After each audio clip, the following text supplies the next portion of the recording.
Well, here we are again. Um, Not my favorite angle of myself, but hey, what can we say? Just kind of doing these videos. It's kind of a new thing for me to do right now. I'm starting to kind of might have a YouTube channel here in the future. Who knows? But we're gonna. This is the beginning of something. Um, just to give you a little bit of an bio on myself, at least just a short little bit of information. Um, I've been doing occult studies, religious studies, comparative religious studies, studied philosophy, mythology, um, sociology, various cultures of the world. I have steeped myself in this stuff for about over 20 years. Started in my mid to latter 20s, and then you know, I kind of took a hiatus for a while, honestly, because it yeah, if you understand, if you're an occultist of sorts, you would understand what this means. Some people understand what this means, but I went through a period of the dark night of the soul, and it was I kind of came to this conclusion that maybe I needed to give it a rest. Maybe I needed to not think about it for a while. Maybe I needed to just kind of pretend like the mysteries weren't there. Just kind of pretend not engage with it and not engage in it with other people about it. And I just stopped talking about it. I kind of went through a period of kind of being a zealot, his kind of Gnostic zealot in my late 20s and early 30s, and wrote a bunch of kind of rapturous essays and treatises and things as that nature, in which I may eventually start to begin to share on the internet some. Um, and this these kind of became the vehicles of my journey. The fruits of my journey was my writings and things that I had done, and the music that I'd created too. I created some really cool music at the time that actually kind of even amazed myself. I was like, it's like a lot of artists kind of go, when they people say, "Oh, you're such a great writer," or, you write such beautiful songs. And I've heard a lot of writers and a lot of artists that kind of make this kind of claim that says, don't, you can give me credit, thank you so much, but it comes from somewhere else. A lot of them will say it comes from God, or it comes from this. They seem like something works through them, and I've had that same very experience. So I know that feeling. So not to go into all that, and I have other personal experiences I could share with you as that I had as a child and things like this. Experience of clairvoyance, things like this. That a lot of people don't believe in psychic things and all this kind of stuff, but I'm here. I will later even come to witness and tell you that yes, it is true. People, human beings, have premonitions. They have psychic dreams. It's real. Just not everybody, or at least not everybody's aware of it, or has realized it, or remembers it. Maybe because many times you don't remember your dreams. So it's just a different awakened state of mind. It was really to just, I guess I'm going to go down the rabbit hole a little bit more here, because I just got through recently connecting with a good friend of mine online that I missed and dearly. We were very close for a long time, and just recently kind of contacted him again. And his name, I'll just say Brad Nelson, actually a very close friend of mine when I was and we were just a couple of nuts back in the day. We both studied from the same teacher, retired professor by the name of Vincent Breedice, and I remember the first time we were, he's a bass student, I was a guitar student, and the first time we discovered that he had perfect pitch. He just had it. It just wasn't like many human beings can kind of develop perfect pitch, or what we know in music as relative pitch, but Brad just had it. It just was there. It's just like he didn't even realize he had it in some ways until he kind of Vince discovered it, and he's like, holy crap, you actually your brain has remembered the pitch of C, the pitch of D. It remembers what 440 is and remembers these pitches not just in a relevant way, but in an actual,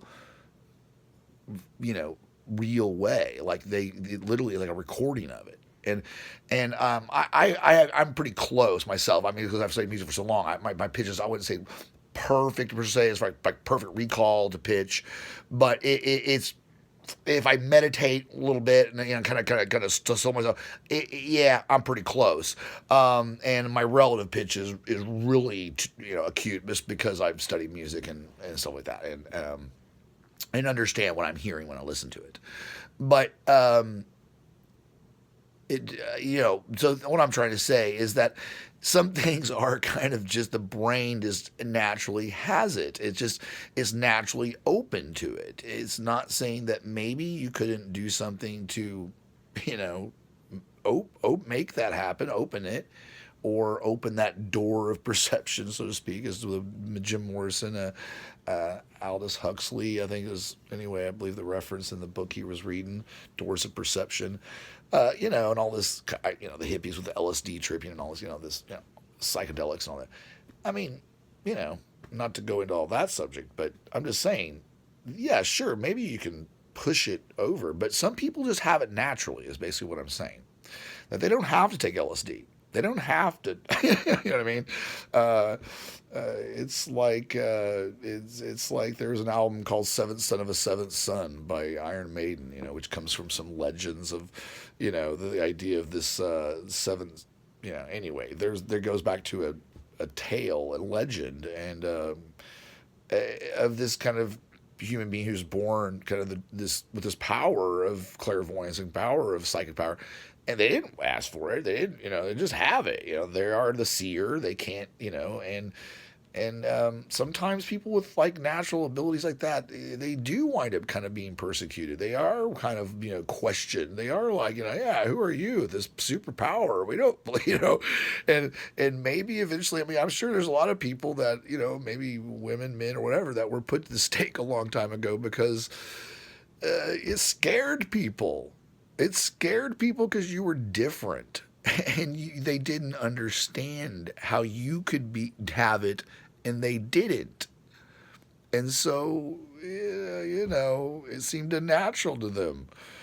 Anyway, I kind of digressing from what my original thought on this video was going to be about. But I will say that I'll probably just make another video on that altogether. But this video, I will say, is just, me introducing myself, rapping a little bit about myself. I plan on sharing a lot of things online about occultism, Gnosticism, the things about ancient histories, human history, and that's what I'm getting ready to get into, is to understand where theological ideas come from, where the ideas of, dying and resurrecting gods, all this stuff, where does man come up with religion, and how do we arrive at these conclusions and these ideas? And I'll just give you a little bit of a cap before this video is over. It's through observation. It's the observance of nature. The observation of nature. It's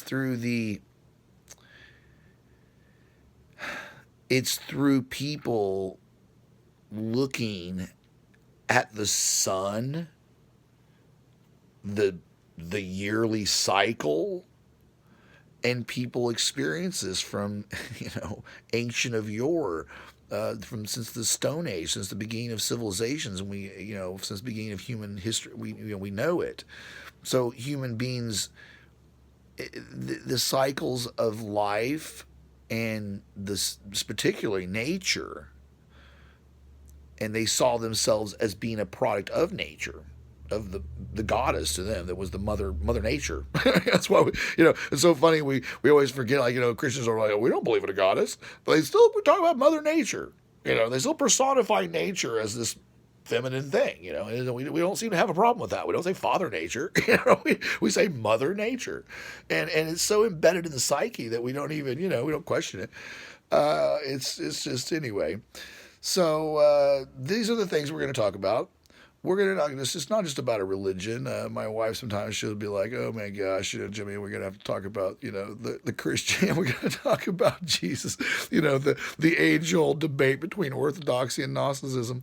And anyway, my family, my friends know me as kind of this kind of half a nut. I'm kind of very passionate about things, and so they you do have to watch your zeal, and you kind of have to. As I've gotten older, I've tried to be a little bit more restrained and a little more mature and not so aggressive. Although sometimes, if I'm let off the chain, I can be quite, quite the rabid dog sometimes, and I do, because I get passion will sometimes bring out anger. You know what I mean? Because you love what you're doing so much, and it's like, and I write about this in my writings. You love so much that it renders you a hater. And that is actually, a sin. You have to watch not falling into this pitfall of loving so much that you hate. And that's why love and hate are they're just right teetering with each other. It's like sex and death, or, if you get into cult understanding of opposites and things like this, into, these things, and understanding what makes the, human life tick. It's very powerful. It's very powerful. So,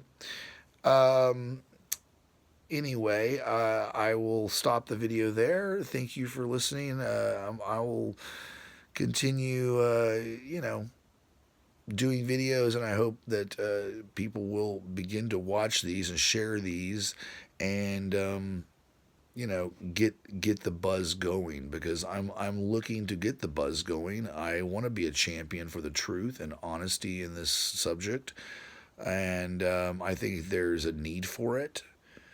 There is a need for it. Not that there's not plenty of.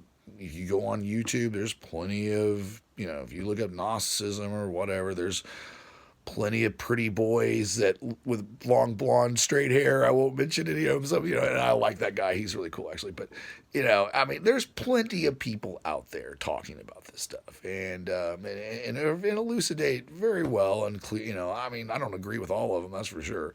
But in particular, some things that particular one I mentioned says.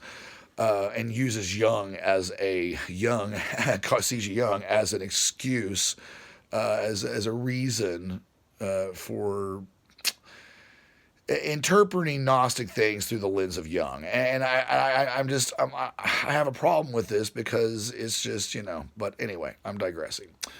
Love you so much. In the spirit of Sophia.